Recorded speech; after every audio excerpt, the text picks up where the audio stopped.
Elles se sentent privées de la quasi-totalité de leurs droits et assurent pour ce faire vivre l'enfer quotidiennement. Plusieurs personnes vivant avec handicap à Brazzaville ont peint le tableau sombre de leur situation ce 13 juillet lors d'une rencontre citoyenne initiée par Ufrem Dav Mafoula dans le cadre de Mbongi Tour. Dans mon combat politique, je cherche à ce que un Congolais se sente à l'aise dans son pays.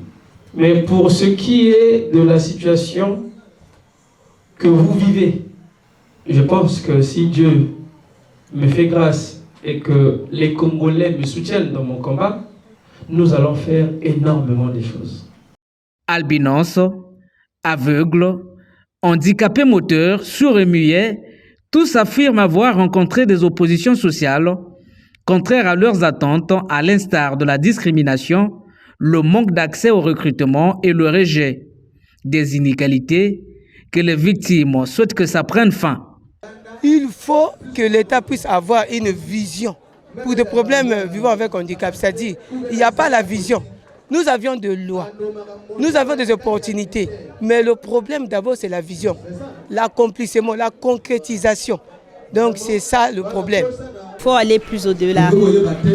Parce que beaucoup ils viennent, ils parlent. Et la réalisation, quelquefois, c'est pas ça. Si Dieu peut lui donner cette grâce-là, un jour, de diriger ce pays, s'il peut exécuter ce qu'il vient de nous dire, vraiment, on sera fiers de lui. Touché par les difficultés auxquelles ses invités du jour font face, l'acteur politique congolais appelle à un État protecteur, celui qui tient compte de toutes les composantes. Dav Mafoula demande surtout à ces derniers de ne pas baisser la garde. Nous devons avoir un État protecteur, un État qui va protéger les personnes fragiles. Je ne suis pas encore président, mais ça c'est dans ma conception de la politique sociale que nous devons mener, cette politique qui sera appliquée pour les personnes avec handicap. Il faut commencer à penser